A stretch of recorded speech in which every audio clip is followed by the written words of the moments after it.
Assalamualaikum warahmatullahi wabarakatuh. Salam rekan pembangunan Aceh. Selamat berjumpa kembali dengan Bacrit, Bapeda Bercerita, dengan narasumber Dr. Srinita SI MSI, Fakultas Ekonomi dan Bisnis USK Banda Aceh, dengan tema pemberdayaan ekonomi masyarakat melalui UMKM dalam memasuki pasar digital. Nah, apa kabar Ibu Srinita pada hari ini? Alhamdulillah baik Pak Firman. Pak Firman juga baik. Alhamdulillah. Baik Ibu, pada hari ini kita mengangkat topik terkait dengan UMKM memasuki pasar digital, yang merupakan salah satu intervensi pemerintah Aceh untuk meningkatkan pertumbuhan ekonomi. Tentu saja nantinya akan bisa memberikan kesejahteraan buat masyarakat di sektor real ya. Nah, apa kira-kira pentingnya UMKM ini dalam meningkatkan pertumbuhan ekonomi dan juga sekaligus mampu mensejahterakan masyarakat? Baik, terima kasih Pak Firman. Assalamualaikum warahmatullahi wabarakatuh. Permisa semuanya dan juga para yang menonton di hari ini. Baik, saya akan bercerita ataupun memaparkan apa pentingnya UMKM di dalam pemberdayaan ekonomi masyarakat di pasar era digital ini. Kita ketahui bahwa peran UMKM di dalam menyerap tenaga kerja juga dalam hal sekarang ini besar sekali, Mbak Bir. Nah, di mana kita lihat ya, UMKM sekarang ujung tombak pemberdayaan ekonomi, di mana pada saat pandemi kita lihat UMKM yang bisa berkiprah di masyarakat, yang bisa mendatangkan, membantu perekonomian untuk dirinya sendiri paling enggak, dan juga bisa menyumbangkan ke pertumbuhan ekonomi. Begitu besar sumbangsih daripada UMKM ini dalam memperjuangkan pertumbuhan ekonomi. Dimana kita lihat kemarin kan turun drastis pertumbuhan ekonomi kita di saat pandemi COVID. Kemudian juga kita lihat lagi pada saat ekonomi kita menurun, pada saat terjadi gejolak ekonomi, nah peran UMKM di sini penting sekali. Karena apa? Karena kita lihat kontribusi daripada UMKM ini begitu besar terhadap PDB kita, di mana pada saat lagi krisis-krisisnya mereka bisa menyumbangkan sumbangsihnya kepada PDB kita. Nah, oleh karena itu sekarang ini cuman kita lihat bagaimana dia memasuki dalam pasar era digital. Nah, disinilah peran kita juga pemerintah melihat sejauh mana masyarakat ini bisa mengakses ke e-commerce misalnya, ke ke seperti Tokopedia. Kemudian kalau di Aceh ini kan ada, kita kenal juga pemerintah daerah juga sudah ada seperti Aceh Sale. Tapi gimana sih cara mereka untuk bisa masuk ke era itu? Selama ini kan mereka buatnya di rumah, ya kan?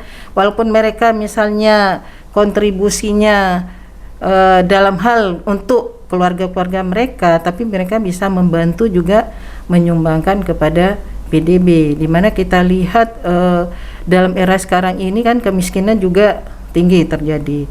Tapi dengan adanya UMKM ini itu bisa menyerap tenaga kerja. Nah, mereka bisa berusaha sendiri. Di mana kita lihat mereka begitu antusias untuk memberdayakan ekonominya dengan membantu ya. Selama ini kan kita lihat hanya pria mungkin yang bekerja, di sektor untuk mendapatkan pendapatan rumah tangga. Tapi kita lihat pada saat era sekarang ini, malah wanita-wanita juga bisa mensupport di dalam pemberdayaan ekonomi keluarganya. Nah, dengan melalui UMKM ini.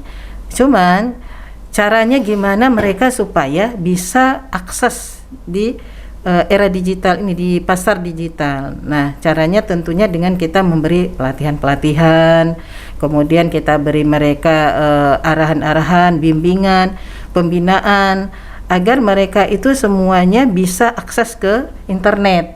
Nah, kalau memang mereka sudah bisa akses di internet, tentunya itu sangat membantu dalam hal pemasaran. Nah, jadi produk yang sudah dibuat yaitu bisa dipasarkan dengan baik apabila dia sudah paham dengan internet ini. Tapi kan banyak mereka pendidikannya juga mengenai teknologi itu kan masih kurang. Nah, jadi di sini peran kita juga pemerintah supaya bisa mereka itu dibina untuk bisa memahami tentang teknologi ini. Nah, gitu Pak Pir. Baik Bu, kemudian banyak hal juga terkait dengan digitalisasi. Namun di sisi lain produk-produk kita juga kurang diminati gitu ya. Jadi artinya digitalisasi ini kan merupakan satu sarana atau media ya untuk memperkenalkan produk-produk yang ada di masyarakat, khususnya UMKM. Tapi masih juga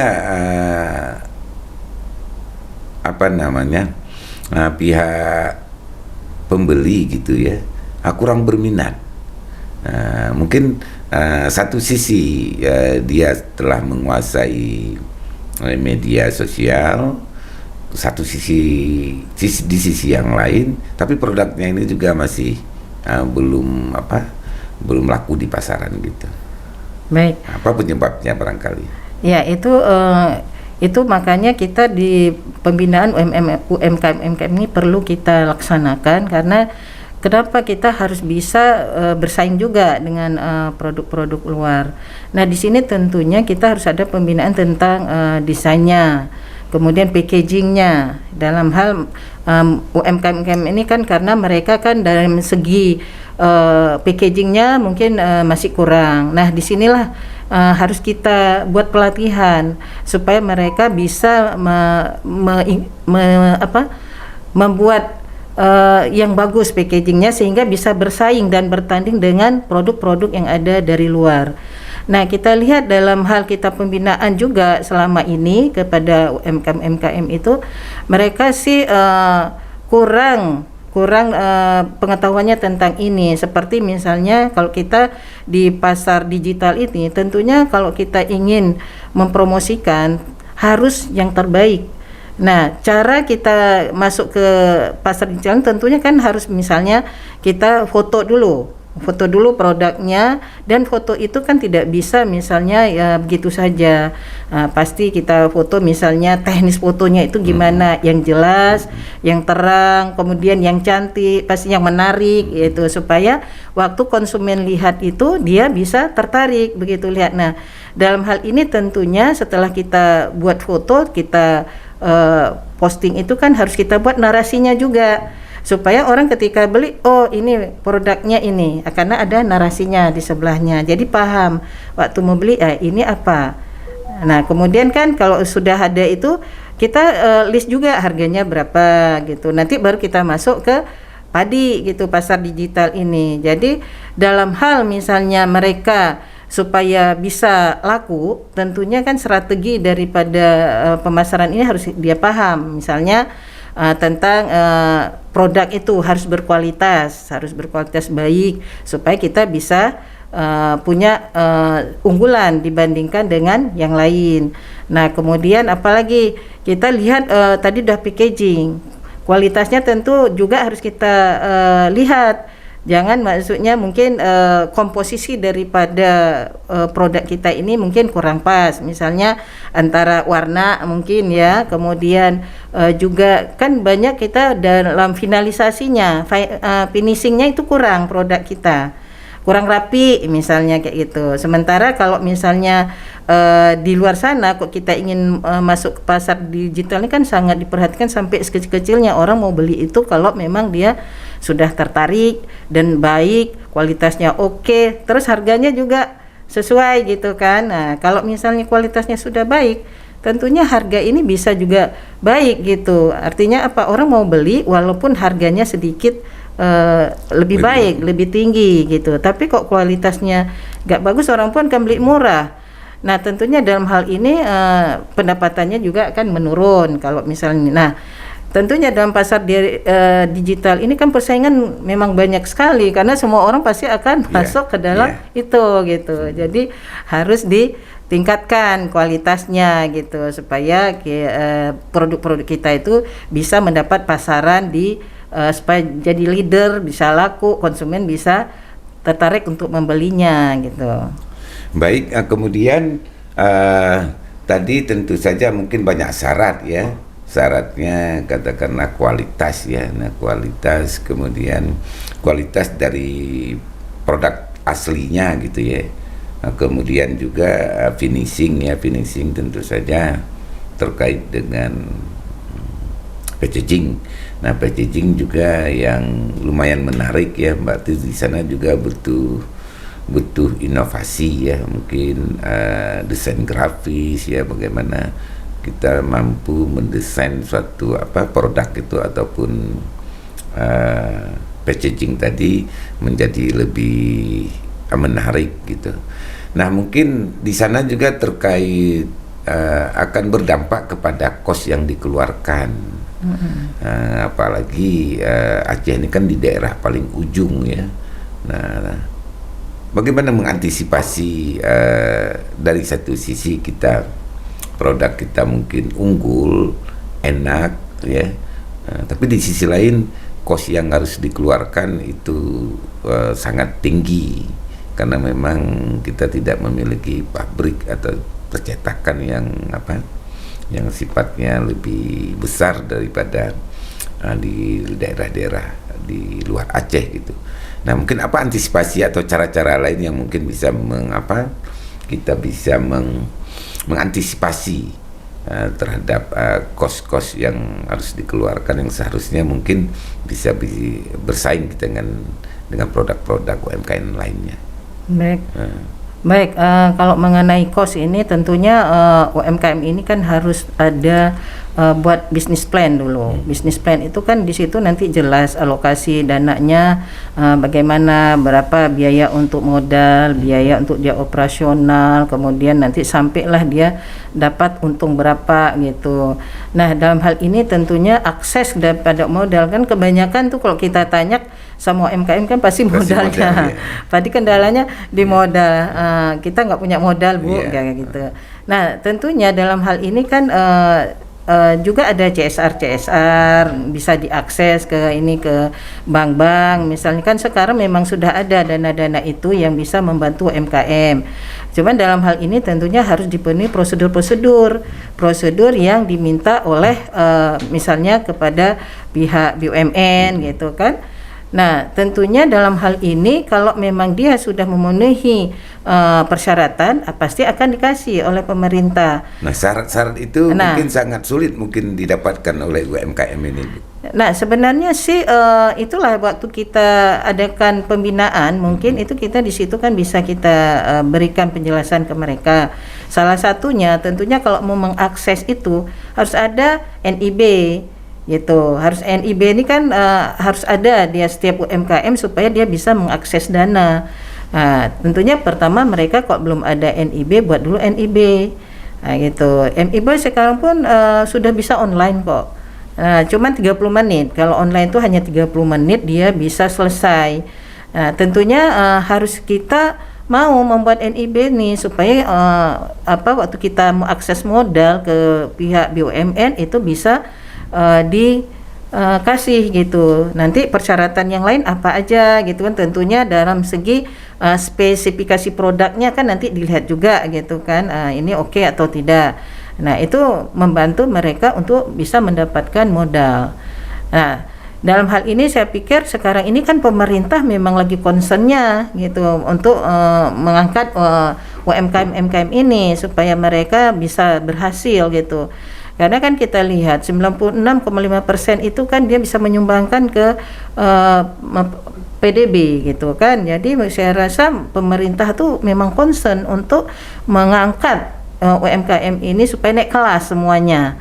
Nah, dalam hal ini tentunya pasti dibantu dalam hal permodalan ini asal memenuhi syarat, ya kan, persyaratan-syaratannya harus dipenuhi. Nanti ini dalam hal ini kan bisa ditanyakan ke pihak yang memberikan modal seperti di BUMN, di bank-bank gitu, Pak. Baik, terakhir mungkin apa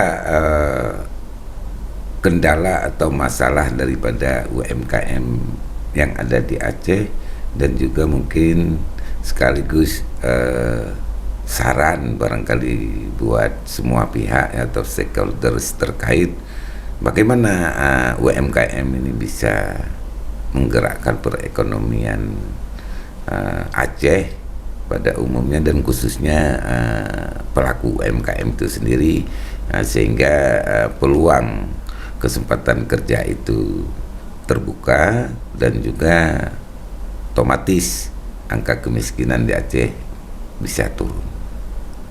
Baik. Nah, dalam hal ini tentunya UMKM kita ini kan ibaratnya sekarang sebagai pilot dalam perekonomian, ya, perekonomian. Nah, tentunya mereka tuh harus dengan daya upaya untuk membaguskan, meningkatkan kualitas daripada usaha-usaha dia. Tentunya kalau dalam hal meningkatkan kualitas, dia harus memperhatikan apa sih yang bisa saya buat sebagus mungkin. Jadi harus ada usaha dari UMKM sendiri juga untuk naik kelas, dan dalam hal ini sekarang ini saya lihat sudah banyak UMKM yang sudah luar biasa gitu bagusnya. Tapi dalam hal ini kan masih ada kendalanya, misalnya mereka tadi yang seperti Bapak bilang dalam hal modal ya. Itu pertama pasti itu kendalanya. Kemudian yang kedua, kita ini harus banyak pembinaan kepada mereka yang berkelanjutan. Nah, ada kalanya dikasih pembinaan tetapi pembinaannya cuman putus gitu, nggak sampai misalnya tidak berkesinambungan gitu ya. Jadi perlu kesinambungan pembinaan. Jadi mereka itu ini semuanya maksudnya dari hilir ke hulur gitu, dari hilir ke hulu atau hulu ke hilir ya. Dari hulu ke hilir.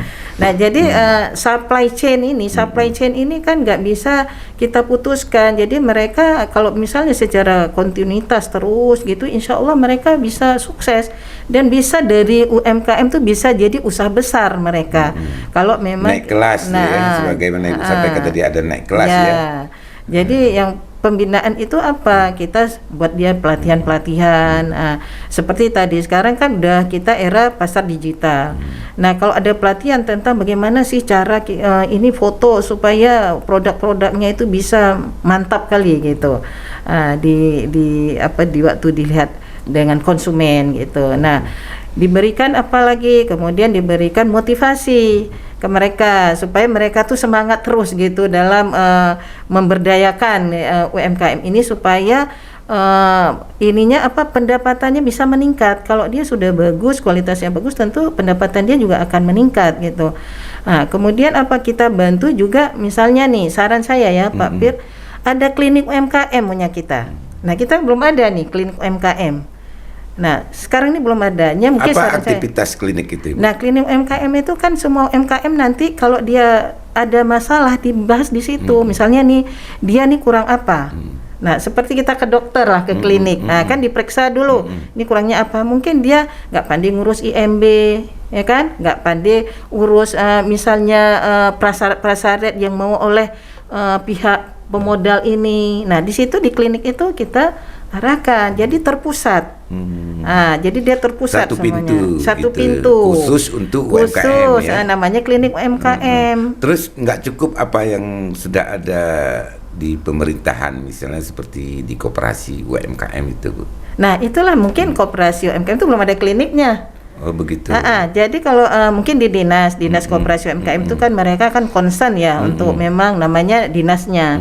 Tapi mungkin belum ada kliniknya. Coba dibentuk klinik. Jadi semua UMKM itu ada ke situ. Jadi kan ada database tuh UMKM tuh harus ada database. Nah, jadi bisa pantau di situ. Nah, kemudian mereka diarahkan ke klinik itu. Jadi tidak semua harus gimana ikut campur segala macam. Ini bingung juga UMKM nih. Saya harus kemana ini? Mereka mengurus apa harus kemana? Tapi ketika ada klinik UMKM, oh ternyata ini di sini diperiksa apa yang mereka kurang, sehingga nanti insya Allah bisa cepat maju UMKM kita dengan adanya klinik ini. Jadi mereka nggak bingung-bingung lagi juga. Nih saya harus tanya kemana ya? Sudah ada tempatnya. Sudah ada tempat khusus gitu. Klinik kok perlu di gede-gede gitu kan, dibuat klinik UMKM. Itu saran saya sih Pak Pir kan. Nah, karena kita kan selama ini kita lihat UMKM kita sebenarnya sudah bagus, tapi masalah mereka nggak tahu mengadu kemana. Gitu. Tapi kalau udah dibangun dibentuk satu klinik UMKM, saya rasa seluruh Aceh tuh bisa begitu. Kalau perlu tiap kabupaten ada klinik UMKM. Nah, jadi semua masalah UMKM bisa terselesaikan di situ. Nah, itu menurut saran namanya saya. Klinik ya. Mengobati, menyelesaikan persoalan-persoalan ya, khususnya UMKM Bu ya. Baik, terima kasih Ibu Dr. Srinita. Sama-sama, yang barangkali mempunyai kesempatan ya, dalam waktu yang juga sangat sibuk sebagai pengajar di USK, namun masih bisa berkesempatan untuk berbincang-bincang di Bacrit ya, Bapeda Bercerita. Terima kasih sama-sama Pak Pir. Terima kasih Bu Srinita. Saya sudah menangkap tadi ada beberapa hal ya yang cukup yang cukup bagus, yang menjadi model barangkali untuk ke depan bagaimana UMKM ini tentu saja mampu meningkatkan pertumbuhan ekonomi, menurunkan angka kemiskinan, dan juga membuka kesempatan kerja, tapi tidak lagi mengemis gitu ya. Artinya UMKM itu naik tingkat atau naik peringkat, tapi dia mampu untuk memberikan membuka usaha ya, ekspansi kepada usaha-usaha yang lainnya, sehingga memang benar-benar UMKM ini menjadi ujung tombak ya, ujung tombak perekonomian ya, khususnya perekonomian Aceh. Terima kasih rekan Bapeda, rekan kita semua ya, para pemirsa. Demikian wawancara kami atau cerita-cerita bincang-bincang kami dengan Ibu Srinita. Sampai ketemu di lain waktu dan kesempatan. Salam sekali lagi untuk kita semua. Terima kasih Pak Firman. Assalamualaikum warahmatullahi wabarakatuh.